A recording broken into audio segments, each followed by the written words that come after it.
comme je vous disais, j'avais abordé dans une vidéo précédente le problème des pro-ados, des pro-Ouattara qui comment on va dire, rejetaient Ouattara, qui rejetaient les actions de Ouattara, qui ont fait le bilan de tout ce que Ouattara a fait depuis qu'il est au pouvoir, hein. Faut pas se le cacher. Et ils se sont rendus compte que Ouattara n'est pas venu au pouvoir pour eux, on va dire, puisqu'il est venu sous avec la cause des nordistes. Hein, je vais vous dire, je préfère vous dire en même temps, j'en fais partie, hein, des nordistes. Il est venu avec la cause des nordistes, comme quoi les nordistes étaient délaissés, ils n'avaient rien et que voilà, on venait pour rétablir l'ordre, la redistribution des, on va dire, des richesses. Mais visiblement, la redistribution, oula, j'ai du mal avec les re et les s. La redistribution des richesses pour Ouattara, c'était la redistribution des richesses dans le cercle Ouattara.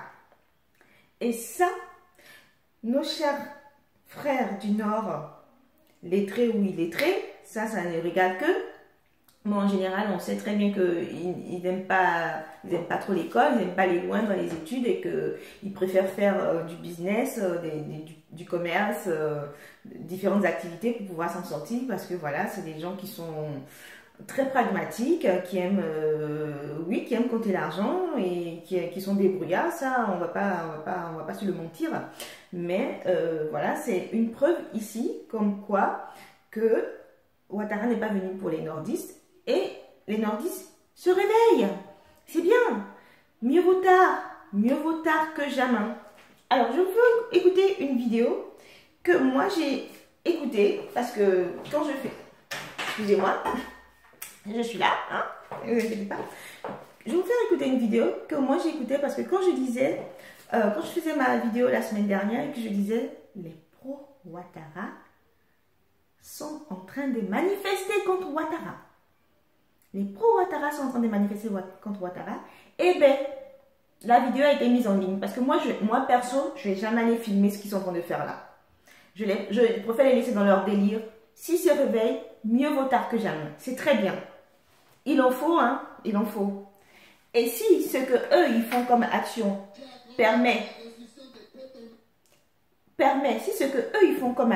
permet aux pro-Ouattara sur place en Côte d'Ivoire de se réveiller, eh bien moi, mon combat, il sera en partie atteint. Il sera en partie atteint parce que c'est ça le but. Et je fais cette vidéo pour vous dire, il y a commencé à avoir de la triche. Il y a des tricheries au niveau de la commune du plateau et ça va être un peu partout, à Bobo et tout, tous les fiefs qui sont pro-Ouattara. Ils vont remplir des noms, ils vont mettre des noms sur les listes électorales qui n'ont pas lieu d'être, qui ne sont pas ivoiriens, qui ne sont pas ceci, qui n'ont pas l'âge et tout. Donc, il faut arrêter, c'est à vous, ivoiriens. Si vous ne voulez pas de Ouattara, si vous boycottez, ça veut dire s'exclure de tout ce qui est organisation préélectorale. Alors que si vous dites qu'on ne boycotte pas et qu'on va voir, on va mettre notre veto si jamais il y a des irrégularités, on va essayer d'enquêter aussi à notre niveau. Vous participez à ça, à faire évoluer les choses. Et si vous voyez que vraiment ça ne change rien, vous avez le droit de manifester pour dire Ouattara, stop, il faut arrêter. Il faut arrêter de tricher, il faut arrêter de manipuler les choses, toutes les procédures électorales. Quand ça va péter, eh ben tu partiras pas avec le bon nom comme on dit chez nous. Quand ça va péter, c'est ton nom qui va être gâté comme on dit chez nous. Donc, comme tu es arrivé avec peut-être le nom gâté et qu'on t'a imposé aux Ivoiriens, peut-être que c'est ce que tu cherches comme résultat. Qu'on t'enlève aussi de cette même façon aux Ivoiriens. J'ai toujours dit, que je le répète, si tu arrives au pouvoir dans le cafouillage, tu repars dans le cafouillage. Si tu arrives au pouvoir en tuant, tu repars les deux pieds en avant. Il n'y a que deux exceptions. Il y a eu deux exceptions. Pour l'instant. Mais on ne sait pas comment ça va se terminer. Il y a eu Blaise Compaoré. Qui est parti. Pour l'instant, il est encore sur ses deux jambes. Il a tué Sankara. Pour l'instant, il est encore sur ses deux jambes. Il y a une autre. C'est Gbagbo. Gbagbo, il est arrivé dans le cafouillage parce que Gueye voulait lui voler la victoire. Il est parti en étant forcé en étant contraint de partir. Et même il est en prison. Ça, c'est de la manipulation politique. On ne va pas en revenir là. Mais Ouattara, vous n'allez pas me dire que Ouattara est arrivé bon train, bien comme il faut. Non, Ouattara est arrivé dans le cafouillage. Est-ce qu'il veut partir dans le cafouillage aussi? Point d'interrogation. Posez-vous les bonnes questions. Écoutez cette vidéo. Je l'ai partagée sur ma page Facebook Noir Décomplexé. Moi, il y a une séquence qui me plaît beaucoup. Je vous demande de l'écouter attentivement.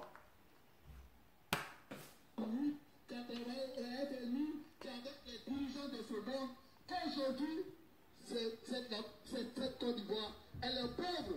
Lorsque je dis qu'elle est pauvre asociale. Elle est pauvre par sa politique. Parce que la politique qui est pratiquée aujourd'hui en Côte d'Ivoire est contre sa population. Du jamais vu dans le monde entier. Du jamais vu. Et il y a des fumiers qui vont venir nous embrouiller pour dire que nous sortons d'une guerre. Est-ce que le Rwanda n'est pas sorti de guerre? Est-ce que le Rwanda n'est pas sorti de guerre? Aujourd'hui, Rwanda, l'un des pays les plus prospères en Afrique. Alors, lorsque je regarde tout ça, je dis quand même, il y a une méchanceté. Il y a une méchanceté de Ouattara. Malgré la croissance à deux chiffres, malgré la richesse, tout le monde en parle.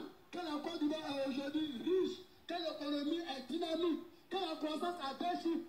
Mais aujourd'hui, c'est les Ivoiriens qui prennent l'eau. C'est les Ivoiriens qui vont se faire tuer. Les Ivoiriens qui meurent dans les inondations. 68% d'immigrés ivoiriens en France, d'exilés. À la croissance à deux chiffres. Mais quand même, quel paradoxe. C'est pourquoi je dis, j'ai l'impression que cette croissance-là, ils ont canalisé, ils se sont choisis, ils ont choisi des personnes, ils ont dit, bon, ben vraiment, ceux-là, c'est des coups, ce pas des personnes qui existent, qui ne réfléchissent pas, c'est des bêtes. Nous, on va prendre cette croissance-là. Et puis, on va se partager entre nous.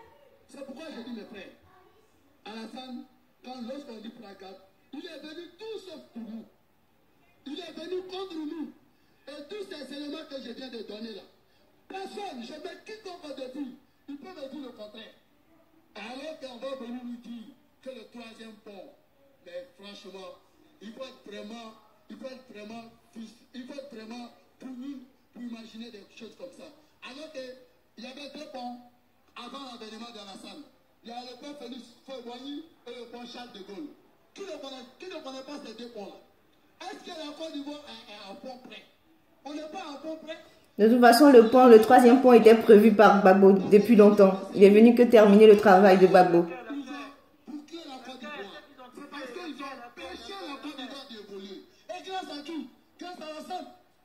Vous entendez, hein? Aucun président, je dis bien, aucun président n'a pu bien diriger la Côte d'Ivoire. Si Alassane aujourd'hui, il se vante pour dire que la Côte d'Ivoire est prospère, la Côte d'Ivoire était toujours prospère. Vous entendez, hein? La Côte d'Ivoire n'est pas un pays pauvre. Si aujourd'hui, Alassane ne se pas vante pour dire que la Côte d'Ivoire est prospère aujourd'hui, il le doit à tout, à la tranquillité de ce pays. La Côte d'Ivoire a besoin, je vous dis, la Côte d'Ivoire a besoin de stabilité. La Côte d'Ivoire n'est pas un pays pauvre.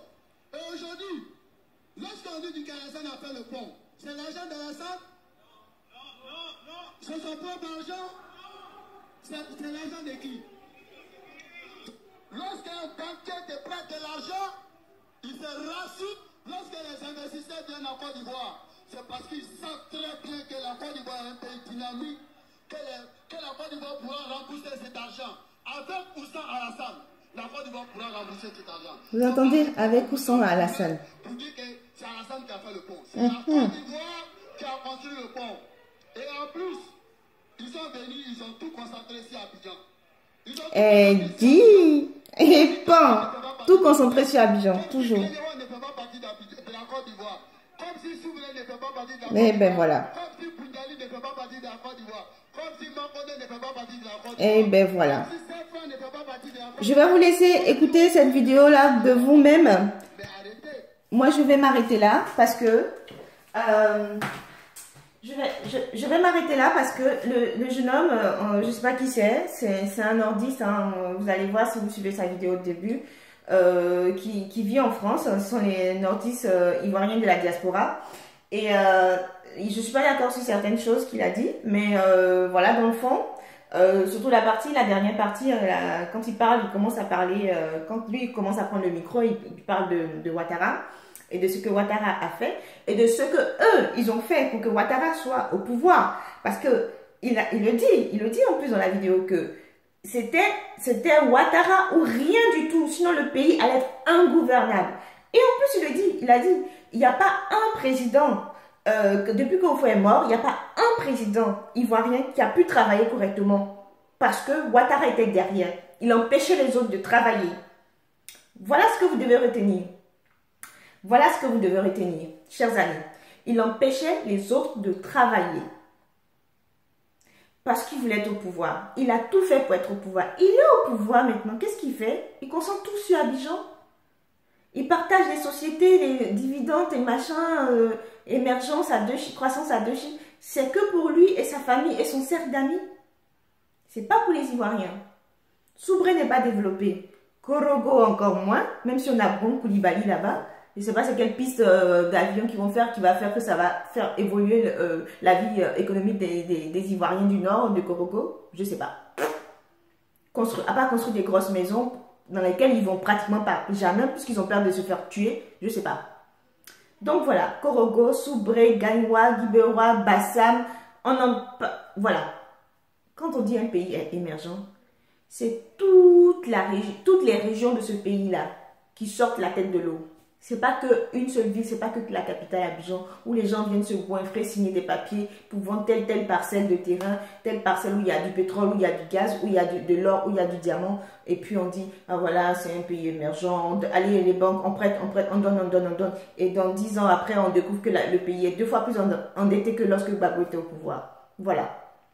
Elle est où ici la vie que nous, Ivoiriens, nous méritons de vivre? Elle est où?